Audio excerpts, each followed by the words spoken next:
Something tells me that Matt Rhule is not going to be getting votes in the WRAL Viewers' Choice Award for Best Boss. Just follow my hunch on that one. I'll vote for him. Well, if you want somebody who allows you to have good content, well, then maybe Matt Rhule is that guy. Because that's where I'm at right now with Matt Rhule.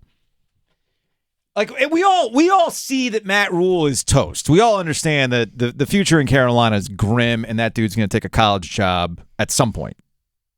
Probably not the Arizona State job, but at some point he's going to take a college job, right? It feels like the OG's Urban Meyer Content Award. We have a new recipient. We do, because if Matt Rhule leaves us, if he leaves the Carolina Panthers, then what am I going to do every time he gets to the podium and says something dumb or does something that is just head-shakingly cringy? So yesterday, Dan Orlovsky of ESPN was on NFL Live, and he took what he had been doing on Twitter and presented it and roasted Matt Rhule and their offense for being predictable. Here's Dan Orlovsky on NFL Live. Dan, these are not cherry-picked clips. Let's go to the very next shotgun snap. Christian McCaffrey is where? Lateral to Baker Mayfield. He's not 1 yard behind him. He's hip to hip on the same plane. Well, everybody at home should be able to pay attention. When he's right next to Baker Mayfield when it comes to his depth, there's going to be a pass. They fake the jet sweep. McCaffrey goes downfield. Right now, the Carolina Panthers are giving away the play, whether run or pass, to defenses. I'm not sitting here telling everybody that Baker Mayfield's playing great or that their offensive line is a dominant unit. But every single snap in these games, when Christian McCaffrey is 1 yard behind Baker Mayfield in the shotgun, it is a run or an RPO. When Christian McCaffrey is next to Baker Mayfield with his depth, it is a pass. That is unacceptable in the NFL for the Carolina Panthers coaching staff. So this is Dan Orlovsky just breaking down some film for a segment on ESPN's NFL Live, and he was able to pick up on this. I'm sure the Giants probably picked up on it too. Heck, the Saints were probably watching tape, the last 2 weeks of tape, and going, oh, hey, guys, we probably we might have picked up on something right now, right? Matt Rhule was asked that question today. Like, hey, did you see what Dan Orlovsky said about your predictable offense? When Christian McCaffrey's in this position, this is going to happen. Here is Rhule's somewhat cringy response. I disagree with it. For us, when we put Christian at that depth, we are kind of getting into a run set, and from that we either run it, we zone read it, we RPO it, we run it to the left, we run it to the same side run. Our biggest pass play was from that backfield set that we play action off of it. So if you tell me that we line up in a formation and we run it, we throw it, and we play action from there, it's pretty balanced. And so if you're saying that they knew whether we were running or passing, I would say, well, how come we ran for 146 yards and 6.3 yards per carry? So I thought you guys asked the right questions, to be honest with you. The real question to me was, hey, why didn't you guys run it more? You guys asked that. That's true. To me, I believe in constraint theory of playing calling. If something's working, you should do it enough that it starts to not work because you're doing more other things. What?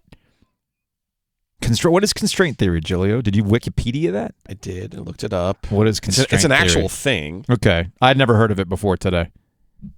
Right. Hang on. So, real quick, while we look up constraint theory, a couple things. If something's still working for you, you keep doing it. Yeah, I get that mentality, but that's not what Dan Orlovsky was talking about. What Dan Orlovsky was talking about was your predictability, that you were essentially tipping plays by how you lined up, not we're going to do this and run it down your throat, or we're going to keep beating you on this play. Those are two totally different things, and that's coming from somebody who never had their hand in the dirt and only played Tecmo Bowl, which I guess gets to the other thing. You pointed this out earlier. Tecmo Bowl, if I hit up A and you hit up A, guess what happens? You guess the play. You guess the play. But that doesn't mean that the play is blown up completely. If you can execute better and you know the tricks, you could probably eke out 5 yards. You run out of bounds after 5 yards so your guy doesn't fumble the ball. You can execute better than the other guy, sure, even if they know what's coming. I'll give you an example of this. The Patriots forever, when Tom Brady went under center, would run the football. Yeah. Do you think Bill Belichick didn't know that? So what did he do? Well, yeah, he still would go into the formation and put Brady under center, but he would also play action off of that. So it's almost like Matt Rhule would have been better off just being like, "Oh, that's wrong. There's no way." Mm-hmm. You know, he would have been better off being like, "Oh, I had no idea." Right. Because then you keep them guessing. Keep them guessing. Oh, really? I like Dan Orlovsky. I thought he did a really nice job on the video. But you're saying when they are in this formation, they're RPO. Okay, that doesn't mean they're either running or passing. So it's like, what do you want them to punt out of the formation? Right. So I don't want to defend Matt Rhule. It's not my guy. However, this gets to the bigger problem. What is constraint let me theory, hit you by the way? The theory of constraints is a methodology for identifying the most important limiting factor, i.e. the constraint, that stands in the way of achieving a goal and then systematically improving that constraint until it is no longer the limiting factor. Oh, I see. In manufacturing, the constraint is often referred to as a bottleneck. Oh, yes, okay. So now I get it. I get Constraint, it now. bottleneck. Oh, We want to relieve Yeah. the bottleneck. That makes total sense to me. You know what doesn't make sense to me? Theory makes sense, but not how it applies to Matt Rhule, but that's cool. But it was a big word. It was huge. It gets the people going. Yes. Did that for you. Now, No one knows what it means, but it's provocative. Gets the people going. there it is. Here's my biggest issue with Matt Rhule. Like you just said, you could have handled that in a way like, psh, come on. Nah, we don't do that. We don't do that. You know, like, psh, I mean, look, Dan's watching a handful of plays. Come on, keep it moving. It's TV. You could dismiss it. Yeah. You could dismiss it. You could brush it off. He was legitimately like, no, absolutely not. No, I'll show you. I will show you. Here we go. Here's my little dissertation. Constraint theory, big words. Dude, you're the same guy who told us Jay-Z's success story. Big Jay-Z guy, right? 7 years. This is what I'm told to believe. Hey, man, I told my guys, Jay-Z took seven years to become an overnight sensation, right? All right, so did you also miss the lesson, or you don't want to apply the lesson of Jay-Z where you never beef down? Don't give the people the oxygen they need to come after you, because that's what's going to happen on ESPN now. To quote Jay-Z, don't have Dan Orlovsky put you up on that Summer Jam screen again, because that's what you did. Because they're going to watch Sunday and they're going to highlight things and put you on blast again. Dude, Jay-Z told you. Okay? You just got to follow the blueprint.